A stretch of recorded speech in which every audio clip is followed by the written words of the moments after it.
प्यारे बच्चों नमस्कार। आज की ऑनलाइन क्लास में आपका स्वागत है। प्यारे बच्चों, आज हम कक्षा 8 विज्ञान विषय में अध्याय 17 तारे एवं सौर परिवार की कुछ महत्वपूर्ण एमसीक्यू करने वाले हैं। तो वीडियो शुरू करने से पहले जो बच्चे चैनल पर नए हैं, जिन बच्चों ने अभी तक चैनल को सब्सक्राइब नहीं किया, सब्सक्राइब कर लें, लाइक कर दें और शेयर कर दें। शुरू करते हैं आज की क्लास का पहला प्रश्न। ग्रह कौन से होते हैं जो टिमटिमाते हैं, जो टिमटिमाते नहीं हैं, जो प्रकाश देते हैं, जो प्रकाश नहीं देते? तो प्यारे बच्चों, जो टिमटिमाते नहीं हैं वो तो ग्रह होते हैं और जो टिमटिमाते हैं वो तारे होते हैं। तो ऑप्शन नंबर ख यहाँ पर इसका बिल्कुल सही है। आगे है, जब चंद्रमा की पूर्ण चक्रिका दिखाई देती है उस दिन को क्या कहते हैं? तो प्यारे बच्चों, यहाँ पर आप चित्र में देख सकते हैं, उस दिन को हम क्या कहेंगे? पूर्णिमा कहेंगे। आगे है, चंद्रमा के प्रदीप्त भाग की विभिन्न आकृतियों को क्या कहते हैं? तो ये आप चंद्रमा की तो कम ज़्यादा आकार के कारण से जो आकृतियां बन रही है उसे क्या कहते हैं? चंद्रमा की कलाएं कहते हैं। ऑप्शन नंबर 1 इसका कै बिल्कुल सही है। आगे चलते हैं नेक्स्ट। आकाश में अत्यधिक संख्या में क्या दिखाई देते हैं? तो आप इस चित्र में देख रहे हो, क्या दिखाई दे रहे हैं? तारे। ऑप्शन नंबर 1 इसका बिल्कुल सही है। खगोलीय पिंड कौन से होते हैं?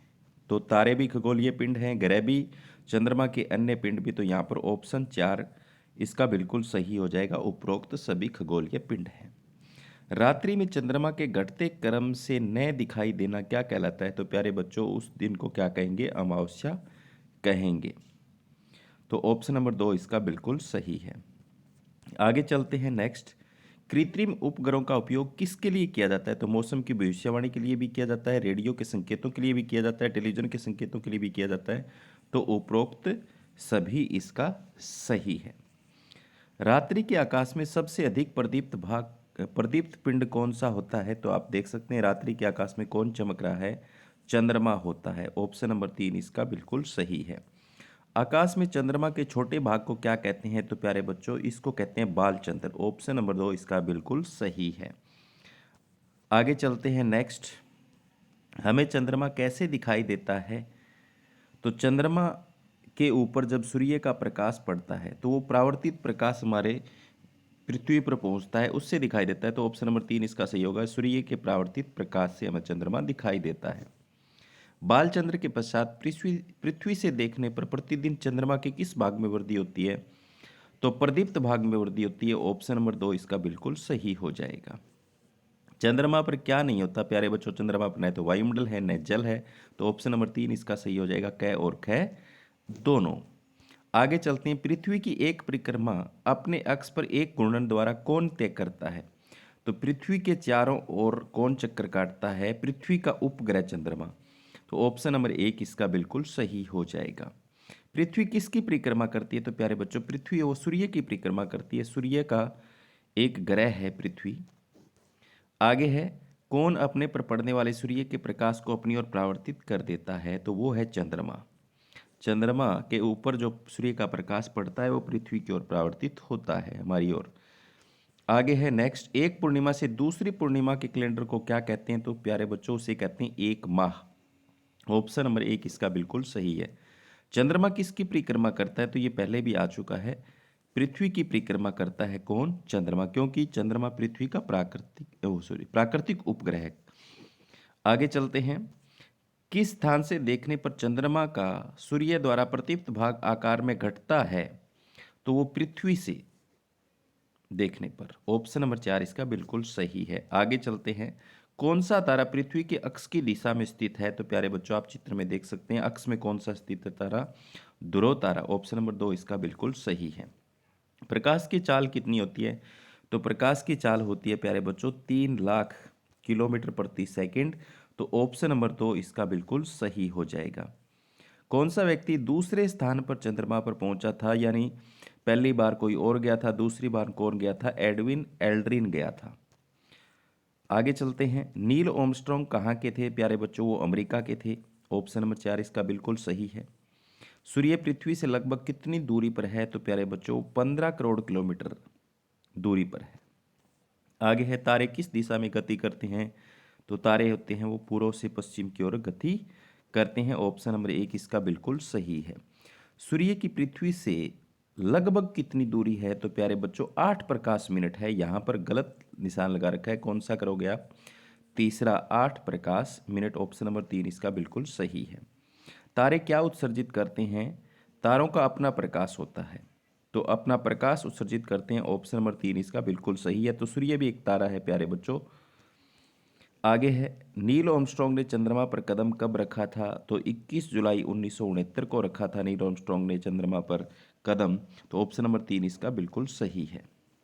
आगे है, अर्सा मेजर तारामंडल में कितने सुस्पष्ट तारे हैं? तो आप देख सकते हैं इस चित्र में 7 तारे हैं। कितने हैं? 7 तारे। इसे सप्तऋषि भी कहा जाता है। ओरायन तारामंडल को किस मौसम में मध्य रात्रि में देख सकते हैं? तो प्यारे बच्चों सर्दियों के अंदर मध्य रात्रि के अंदर ओरायन तारामंडल को देखा जा सकता है। ऑप्शन नंबर 2 इसका बिल्कुल सही है। ग्रहों की परिक्रमा करने वाले पिंडों के लिए किस शब्द का उपयोग करते हैं? तो ग्रहों के चारों ओर चक्कर लगाने वाले पिंडों को क्या कहते हैं? उपग्रह। आगे चलते हैं नेक्स्ट। सौर परिवार में कौन कौन से पिंड होते हैं? तो ग्रह भी होते हैं, धूमकेतु भी होते हैं, क्षुद्र ग्रह उल्काएं भी हैं। तो उपरोक्त सभी चौथा ऑप्शन इसका बिल्कुल सही हो जाएगा। सभी तारे किसकी परिक्रमा करते हैं? तो प्यारे बच्चों सभी तारे ग्रह की, उपग्रह की, ध्रुव तारे की, तारामंडल की, तो ध्रुव तारे की परिक्रमा करते हैं सभी तारे।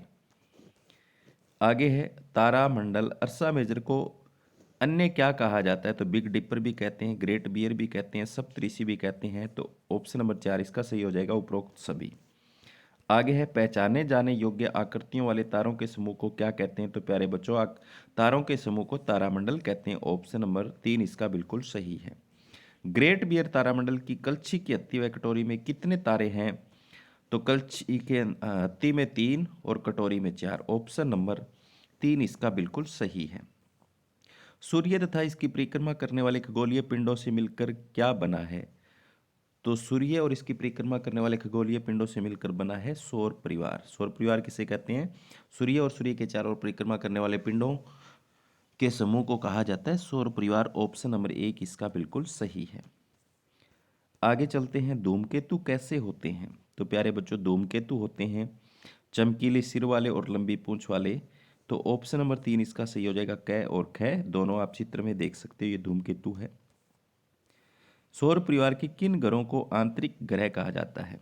तो प्यारे बच्चों बुध, शुक्र, पृथ्वी और मंगल, ये जो 4 ग्रह हैं इनको आंतरिक ग्रह कहा जाता है। तो उपरोक्त सभी इसका सही हो जाएगा। बृहस्पति ग्रह के अंदर कितनी पृथ्वियां रखी जा सकती हैं? तो बृहस्पति के अंदर 1300 पृथ्वियां रखी जा सकती हैं, यानी बृहस्पति का जो आकार है वो 1300 पृथ्वियों के आकार के बराबर है। आगे है, सौर परिवार कि किस ग्रह पर जीवन संभव है? तो प्यारे बच्चों एक ही ग्रह है 8 ग्रहों में से पृथ्वी, जिस पर जीवन के लिए सभी आवश्यक परिस्थितियां मिलती हैं, जीवन संभव है। तो ऑप्शन नंबर 1 इसका बिल्कुल सही हो जाएगा। शनि ग्रह किस रंग का प्रतीत होता है? तो प्यारे बच्चों आप देख सकते हैं पीले रंग का प्रतीत होता है। ऑप्शन नंबर 3 इसका सही है। क्षुद्र ग्रहों को किस से देखा जा सकता है? दूरबीन से, दूरदर्शकों से, बाह्य रूप से, आंतरिक रूप से? तो दूरदर्शकों द्वारा देखा जा सकता है, ये आपकी लैब में मिल जाएगा, आप इससे क्षुद्र ग्रहों को देख सकते हैं। आगे है, मंगल व बृहस्पति की कक्षाओं के बीच छोटे छोटे पिंड जो सूर्य की परिक्रमा करते हैं क्या कहलाते हैं? प्यारे बच्चों मंगल और बृहस्पति की कक्षाओं के बीच जो छोटे छोटे पिंड होते हैं उन्हें कहते हैं क्षुद्र ग्रह। ऑप्शन नंबर 1 इसका बिल्कुल सही है। बृहस्पति का द्रव्यमान पृथ्वी के द्रव्यमान से कितने गुना है? तो बृहस्पति का जो द्रव्यमान है वो तो पृथ्वी के द्रव्यमान से 318 गुना है, और आकार है वो 1300 पृथ्वियों के बराबर है। ठीक है, याद रखोगे द्रव्यमान 318 और आकार 1300 पृथ्वियों के बराबर।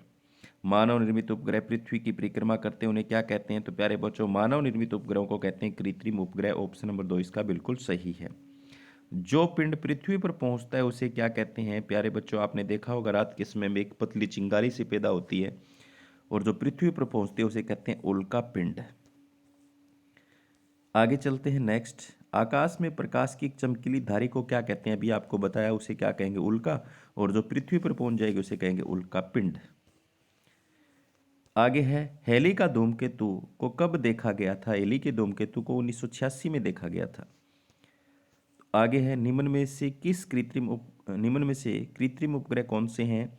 इनसेट, आईआरएस, कल्पना, एजुसेट। तो उपरोक्त सभी कृत्रिम उपग्रह हैं जो मानव द्वारा निर्मित हैं। आगे इसके बाद में नेक्स्ट, तो आज की क्लास में बस इतना ही प्यारे बच्चों। उम्मीद करता हूँ कि आपको समझ में आया होगा। जो बच्चे चैनल पर नए हैं, चैनल को सब्सक्राइब कर लें ताकि इस तरह की वीडियोज़ आपको मिलती रहें। धन्यवाद।